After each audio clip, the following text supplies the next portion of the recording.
प्यारे मित्रों, कुछ प्रश्न आया है जिस पे आज हम चर्चा करेंगे और डीप एसओएस से संबंधित ही प्रश्न है।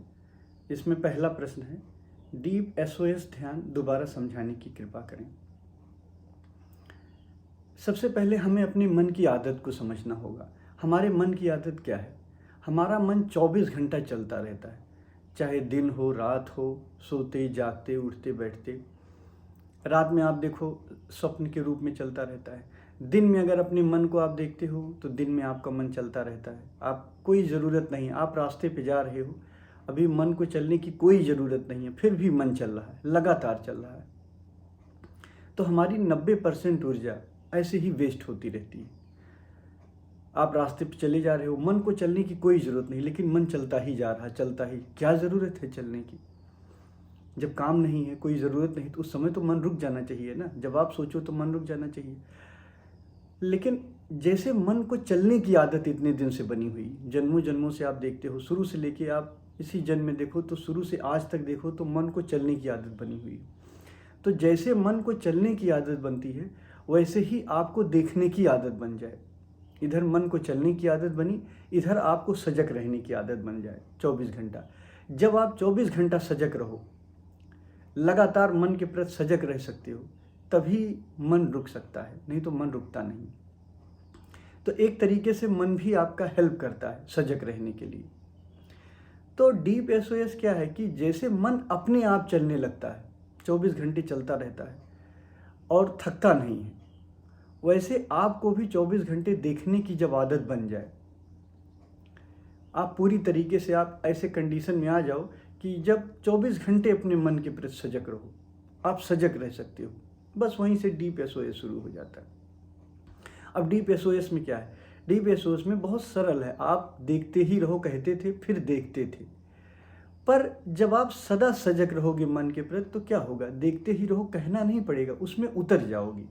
तो अगर आपकी आदत बन गई हो, बेसिक एसओएस से अगर आपकी आदत बन गई होगी तो आप अपने आप डीप एसओएस में पहुंच जाएंगे। तो अगर नहीं बनी हो तो अभी बेसिक एसओएस ही करिए। और जब आपको ऐसा लग रहा हो कि अब बिना विचारों के द्वारा, बिना कहे और बिना सोचने से सतत ध्यान हो रहा है, अपने आप में सजग रह रहा हूँ, तो आप इसमें उतरो। एक तरीके से आप समझ लीजिए नदी पार कर गए हैं, अब उतरने के कंडीशन में हैं। अब आप दूसरी तरफ उतर रहे हो, तो जब उतर रहे हो तो आपको सब छोड़ देना है, कुछ करना नहीं, मन के लेवल पे सब छोड़ देना है, क्योंकि आप मन बुद्धि इस सब के ऊपर उठ रहे हो।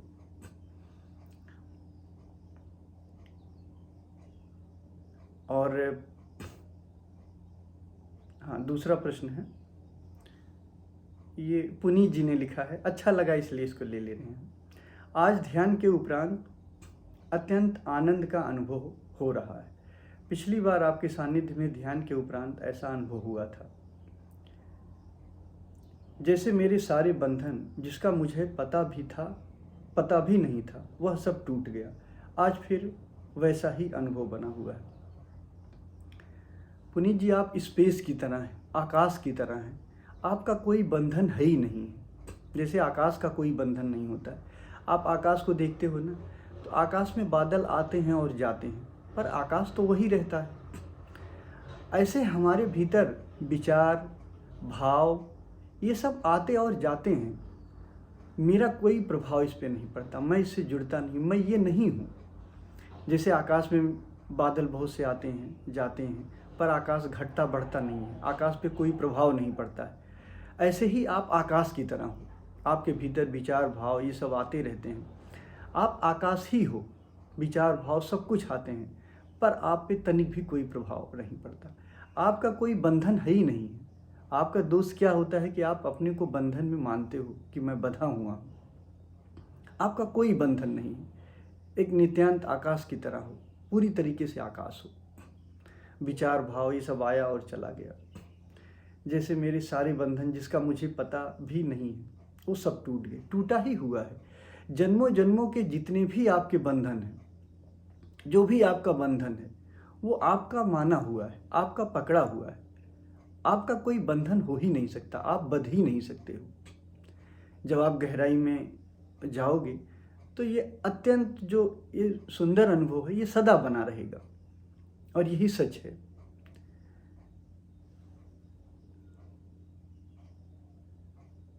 अगला प्रश्न, ओशो अक्सर सच बोलने के लिए कहते हैं जो कि चुप रहने से भी ज़्यादा कठिन लगता है। चुप रहना भी बहुत मुश्किल होता है, इस पर आपका क्या राय है? जब हम कहते हैं कि हम चुप हैं तो आप गौर करो कि ये जो चुप रहना है ये क्या होता है। अगर हम बाहर से बोलना बंद कर दें, जैसे मैं आपसे बाहर से बात करना बंद कर दूं, बाहर से बोलना बंद कर दूं, तो क्या चुप हो गया? नहीं चुप हुआ। हो सकता है मेरे भीतर विचार चल रहे हों। असली चुप रहना जब हम पूरी तरीके से मौन हो जाते हैं, यानी हमारी सजगता इतनी बढ़ जाती है कि हमारे अंदर के भी विचार पूरी तरह से बंद हो जाते हैं। अगर बाहर आपके विचार चल रहे हैं, बाहर आपके विचार बंद हो गए और अंदर आपके विचार चल रहे हैं, अभी आप मौन नहीं हुए। सच्चा मौन वही होता है कि बाहर से भी विचार बंद हो जाएं, आप बोलना, आपके विचार बाहर भी बंद हो जाएं और भीतर भी बंद हो जाएं। ये नहीं कि बाहर तो हम एकदम से विचार बंद कर लिए, भीतर भीतर हमारे विचार चल रहे हैं, बहुत सारी चीज़ें चल रही हैं, हम परेशान हो रहे हैं, हम उलझन में पड़ रहे हैं, तो हम एकदम से परेशान रहे, अंदर हमारा अभी मौन नहीं आया पर बाहर आ गया है। तो बाहर तो हम रोक सकते हैं आसानी से, बाहर विचार की अभिव्यक्ति है, आप विचार की अभिव्यक्ति को रोक सकते हो, लेकिन जो भीतर का मौन है वो घटता। कब घटता है? जब आप सजग रहते हो। आपकी सजगता, जितनी देर आपकी सजगता रहेगी उतनी देर भीतर का मौन रहेगा। जिस दिन सजगता पूरी हो जाएगी उस दिन भीतर का मौन भी पूरा हो जाता है। तो ध्यान रखना, कहीं अगर आपका मौन से संबंध सिर्फ बाहर से है तो वो गलत है और वो एक तरीके से दमन ही होता है कि हम बाहर अंदर भीतर बोलते चले जा रहे हैं और बाहर हम एकदम से अंदर हम बोलते ही चले जा रहे हैं और बाहर एकदम से मौन है। इसका कोई मतलब नहीं। ज़्यादा, फिर आपने लिखा है, ज़्यादा बोलने के बाद हमेशा लगता है कि गलती किया, गिल्ट फील होती है, लेकिन पता नहीं चल पाता कब ज़्यादा बोल देते हैं। कई बार लोग उकसाते हैं, ऐसा लगता है ज़्यादा से ज़्यादा होश में रहने की कोशिश कर रही हूँ, लेकिन कब क्या बोलना है और कितना बोलना है कि काम में अड़चन ना आए और व्यर्थ भी ना लगे। इस पर कृपया प्रकाश डालें। तो बोलना, अभी मैंने बताया कि मौन, आप जब आप सजगता आपकी बढ़ेगी तो आपका मौन भीतर भी आता रहेगा। तो बाहर भीतर दोनों आप मौन हो जाएं, बस आप मौन हो गई, कंप्लीट हो गया, आप परिपूर्ण हो गई। और एक चीज़ और है, जैसे आपने कहा कि कुछ बुद्ध हो, ज़्यादातर लोग कहते हैं कि सत्य बोलो। तो सत्य बोलने के लिए सिर्फ इसलिए कहा जाता है कि सत्य को आपको संभालना नहीं पड़ता है। वैसे तो आप बाहर, आपके लिए क्या सत्य क्या गलत है, आप जो बोलोगे अपने हिसाब से, हर आदमी का सत्य और असत्य अलग अलग होता है। लेकिन जब आप सत्य बोलते हो, किसी से आप कोई बात करते हो, आप सत्य बोल दिए कि हाँ ऐसा हुआ है, तब आपको उसको संभालना नहीं पड़ता है। अगर आपने एक असत्य बोल दिया तो उसके लिए 1000 झूठ और असत्य बोलने पड़ेंगे। एक झूठ आपने बोला तो हज़ारों झूठ बोलने पड़ेंगे। क्यों? क्योंकि उसको संभालना पड़ता है, उसको याद रखना पड़ेगा। जैसे आपने आज किसी से कुछ कह दिया और वो 6 महीने बाद मिला, तो आपको याद रखना होगा कि यार उससे मैंने कौन सा झूठ बोला था। आज जो हम उससे बात कर रहे हैं तो अब वो 6 महीने वाला झूठ याद रखना पड़ेगा कि उसने मेरा नाम पूछा था और मैंने अपना नाम कुछ और बताया था, या मुझसे उसने कोई बात पूछी थी, मैंने कुछ और बताया था। तो वो याद रखना पड़ेगा। नहीं तो जब आज महीने 2 महीने बाद जब आप उससे बात करोगे तो भूल जाओगे, कुछ और बोलोगे। तो एक झूठ को संभालने के लिए कई झूठ बोलना पड़ता है, और एक सत्य को, अगर आपने सत्य बोल दिया तो सत्य आज भी वही था, आज भी वही है जो पहले था। तो सत्य को हमें संभालना नहीं पड़ता। इसलिए बुद्धों ने सत्य बोलने की बात कही है कि आप सत्य बोलोगे, आपको संभालना नहीं पड़ेगा, आप मौन ज़्यादा रहोगे, आपके विचार कम चलेंगे। क्योंकि जब आपने सत्य बोल दिया तो अब संभालने के लिए उसको याद थोड़े करना पड़ा है कि हम उसको याद करते रहें, हमारी ज़्यादा विचार चलें, तो आपके विचार कम चलेंगे। आप सत्य बोलोगे तो मौन रहोगे, तो इसलिए बोला जाता है। फिर आपने लिखा है, चुप रहना भी बहुत मुश्किल होता है। हाँ, आगे, ज़्यादा बोलने के बाद हमेशा लगता है कि गलती किया, गिल्ट फील होती। क्यों गिल्ट फील होती? ज़्यादा बोलना, जब आप सजग रहोगे, जिनको भी अनुभव है सजगता का, वो ज़्यादा नहीं बोलते हैं, बोल ही नहीं पाएंगे।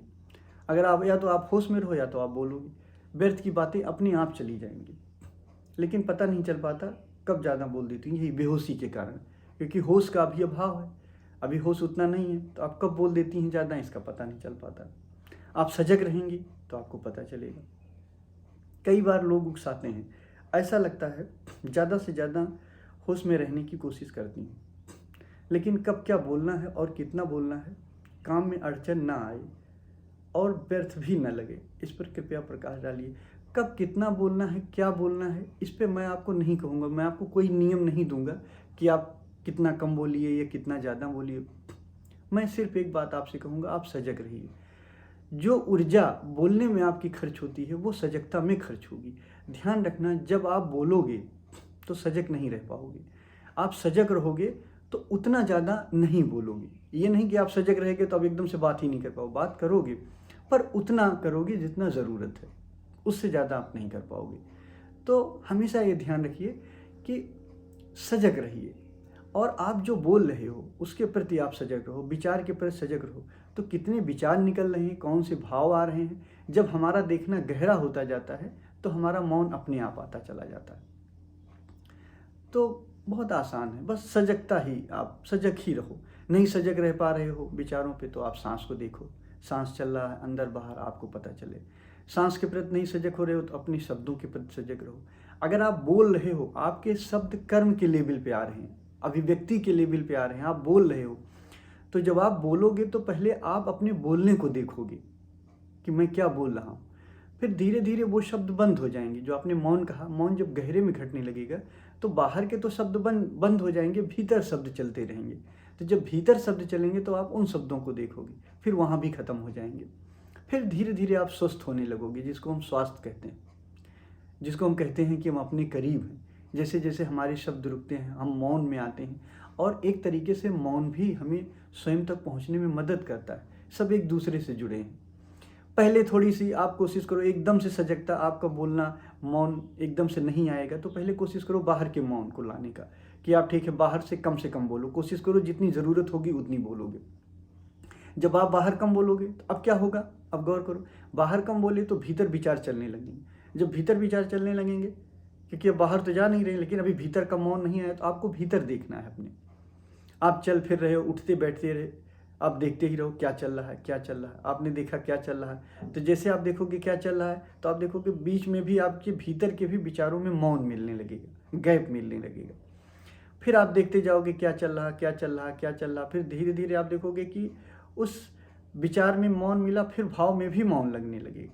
फिर आप वहाँ पहुँच जाओगे जहाँ से ये भाव बना था। तो उम्मीद है आप समझी होंगी। और भी अगर कोई क्वेश्चन होगा तो आप डाल दीजिएगा। बहुत सारे क्वेश्चन तो नहीं ले पाते हैं समय के अभाव में, पर हम ज़रूर कोशिश करेंगे कि जो आपके प्रश्न हो, जो आपकी परेशानियां हो, हम बता सकें। धन्यवाद।